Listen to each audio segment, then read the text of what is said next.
Meus queridos irmãos e irmãs, o Evangelho de hoje, que nos coloca diante do grande mistério da presença do maligno em nossas vidas.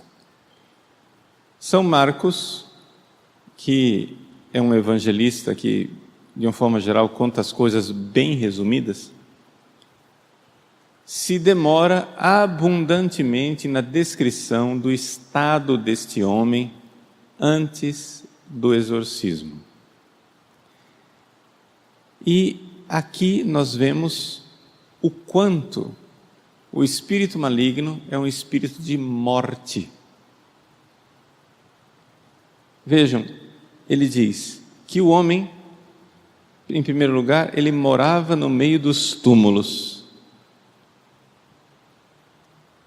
De fato, este é o lugar no qual nós nos encontramos quando nos deixamos dominar pelo espírito do mal. Mas não pensemos que isso seja uma coisa exclusiva deste pobre Gerazeno. É uma realidade de qualquer pessoa em estado de pecado mortal. Qualquer pessoa em pecado mortal está morando entre os túmulos. Nossa, padre, mas que horrível. Não, ainda é pouco, porque você não entendeu. Pior do que um túmulo no meio de um cemitério onde reina a morte física, é nós compreendermos que quem está em pecado mortal está destinado à morte eterna. Existe algo de profundamente mortífero dentro de nós. Não é à toa que o pecado mortal é chamado de mortal, porque ele realmente mata, e mata algo dentro de nós. Mata a vida divina, mata a nossa vida eterna. Por quê? Porque nos faz entrar na dimensão da morte eterna. A pessoa que está em pecado mortal não enxerga isto, mas ela, no fundo da sua alma, é inimiga de Deus. A pessoa que está em pecado mortal não enxerga, mas ela não quer Deus. Quem morre em pecado mortal possui esta inimizade, esta morte no fundo da sua alma. Por isso, existe uma coisa que impede você de enxergar a sua alma. É o seu corpo. Aqui nessa vida, no nosso caminho de progresso espiritual, o que nós mais queremos para nos encontrarmos com Deus é fazer esta longa viagem das lonjuras do lugar onde nós estamos para a nossa alma, o centro da nossa alma, o que há de mais profundo em nós. Nós todos, mesmo que não estejamos em pecado mortal, pelo fato de estarmos desordenados com o nosso mundo passional, nossas paixões, nós estamos muito longe de nós. E porque estamos longe de nós mesmos, estamos longe de Deus e não enxergamos nem a sua presença, nem a sua ação dentro de nós. Buscamos Deus, precisamos encontrar Deus, mas para encontrar Deus precisamos encontrar antes aquilo que profundamente somos nós. Digo isso simplesmente para nós entendermos que nós não nos enxergamos. Nós achamos que nos conhecemos. Na verdade, nós ficamos distraídos, como se nós estivéssemos dentro de uma casa belíssima, olhando pela janela o tempo todo para fora, e não conhecemos a casa.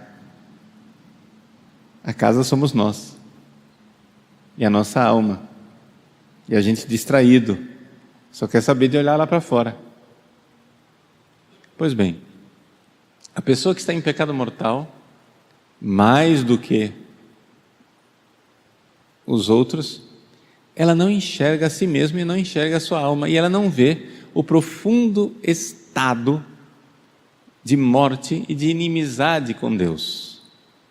Quando a pessoa morre com o pecado mortal, a sua alma se separa do seu corpo, e aí finalmente a sua alma se enxerga.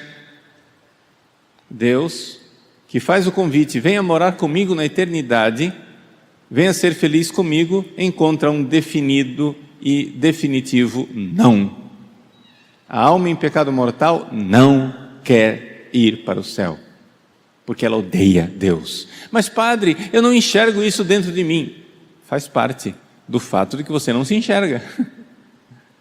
Nem as pessoas que estão em estado de graça se enxergam geralmente, quanto menos quem está em pecado mortal. Quem está em estado de graça geralmente não enxerga a beleza, a alegria, a harmonia que está dentro dele. A própria Santa Teresa d'Ávila descreve isso quando descreve a primeira morada, né?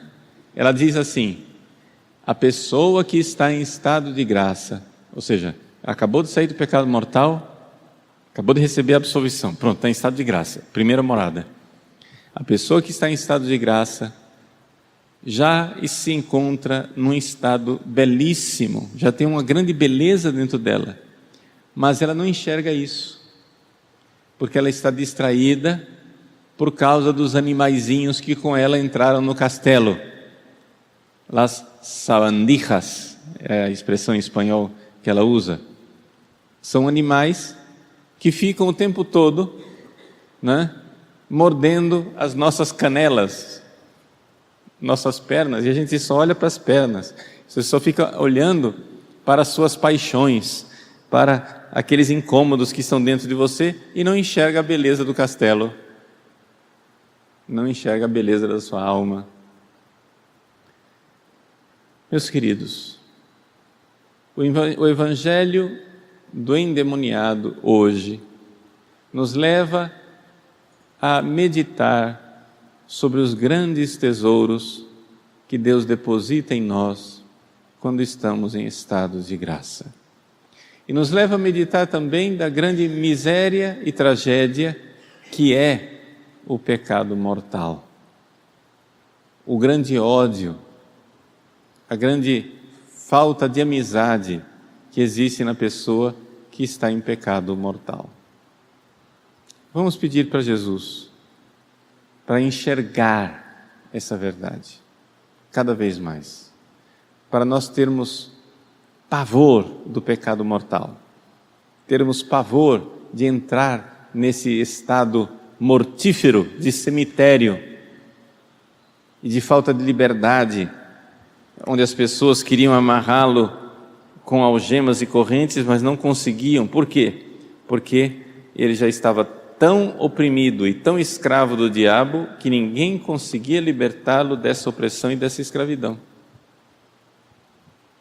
Vamos colocar-nos diante de Deus e, sobretudo, rezar, e rezar muito pelas pessoas de nossas famílias que nós amamos, e também por aquelas pessoas que ainda não amamos o suficiente, mas deveríamos amar, que se encontram em pecado mortal, para que a misericórdia e a graça de Deus as alcance. Deus quer converter muitas pessoas, mas Ele decretou que essa conversão depende de nossas orações. É rezando pelas outras pessoas que nós nos mantemos também nós em estado de graça. É rezando pelos pecadores que nós deixamos de ir no caminho do pecado.